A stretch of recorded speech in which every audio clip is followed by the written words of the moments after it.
Assalamualaikum warahmatullahi wabarakatuh.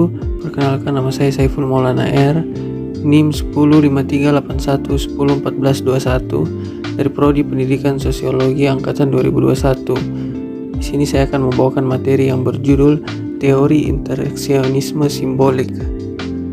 Lanjut, kita akan masuk ke pembahasan pertama, yaitu akar historis teori interaksionisme simbolik.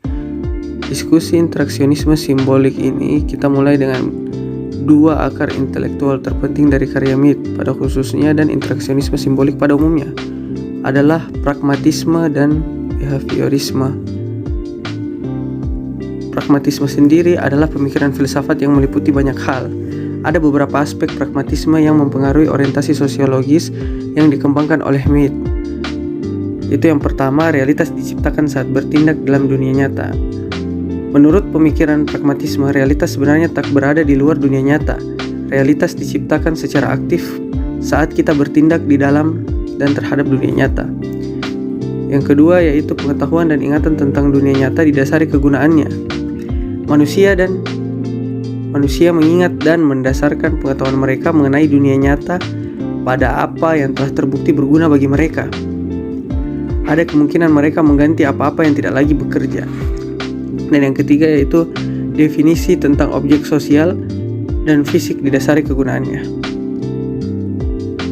Manusia mendefinisikan objek sosial dan fisik yang mereka temui di dunia nyata menurut kegunaannya bagi mereka. Selanjutnya yaitu behaviorisme. Lewis dan Smith menafsirkan bahwa Mead dipengaruhi oleh behaviorisme psikologis, sebuah perspektif yang juga membawanya ke arah realis dan empiris. Mead sebenarnya menyebut basis pemikirannya sebagai behaviorisme sosial untuk membedakannya dari behaviorisme radikal dari John B. Watson, salah seorang murid Mead. Selanjutnya yaitu gagasan George Herbert Mead.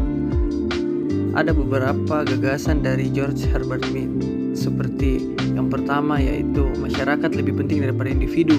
Yang kedua, tindakan muncul melalui impuls atau perangsang, persepsi atau pemahaman, manipulasi atau antisipasi dampak, dan konsumsi atau pelaksanaan. Yang ketiga, dalam interaksi, konsep diri memegang peran penting. Orang bisa membuat dirinya jadi subjek dan objek, I dan me, sehingga bisa melihat dirinya sendiri. Yang keempat, dalam interaksi diperlukan empati atau kemampuan menempatkan diri sebagai orang lain. Yang kelima, perkembangan konsep diri dimulai pada masa kanak-kanak. Pertama, tahap bermain, memainkan peran orang lain. Kedua, tahap permainan, games, mengerti peran orang-orang lain dalam tim. Ketiga, tahap generalis order atau pembentukan sikap tim sehingga anak punya sikap yang sama dengan komunitasnya, meski bisa muncul keunikan-keunikan. Dan yang keenam, masyarakat merupakan proses sosial yang berlangsung terus-menerus, didukung oleh peranata sosial, kebiasaan hidup bersama, dan pendidikan. Internalisasi peranata sosial yang memberi ruang untuk berkembangnya individualitas. Selanjutnya yaitu prinsip dasar teori interaksionisme simbolik. Pertama, manusia punya kemampuan berpikir yang dibentuk melalui interaksi sosial atau sosialisasi yang tidak searah. Objek berpikir, objek fisik, sosial, moral yang menurut relativisme, objek moral yang sama punya arti berbeda bagi orang yang berbeda. Interaksi simbolik adalah interaksi yang menggunakan simbol atau objek sosial yang disetujui orang untuk menggantikan atau merepresentasikan sesuatu simbol berupa benda, gerak, atau isyarat, atau kata-kata. Bahasa adalah simbol yang paling penting. Dan selanjutnya, manusia mempelajari simbol dan maknanya melalui interaksi. Prinsip dasar selanjutnya, simbol harus dimaknai sama oleh pihak-pihak yang bersangkutan. Pemakaian simbol bisa tampak atau terselubung. Contoh terselubung itu adalah berpikir. Karena berpikir mempunyai definisi interaksi dengan diri sendiri yang terselubung.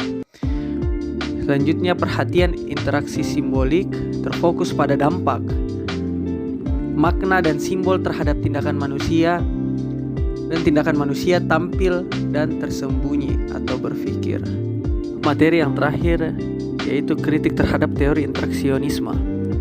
Ada beberapa kritik terhadap teori interaksionisme itu sendiri, seperti meninggalkan teknik-teknik ilmiah konvensional, konsep-konsepnya kurang tegas seperti self, pikiran, the I, and the me, mengabaikan peran struktur berskala luas, dan mengabaikan peran emosi, motif, kebutuhan, tujuan, dan aspirasi dari para aktor itu sendiri.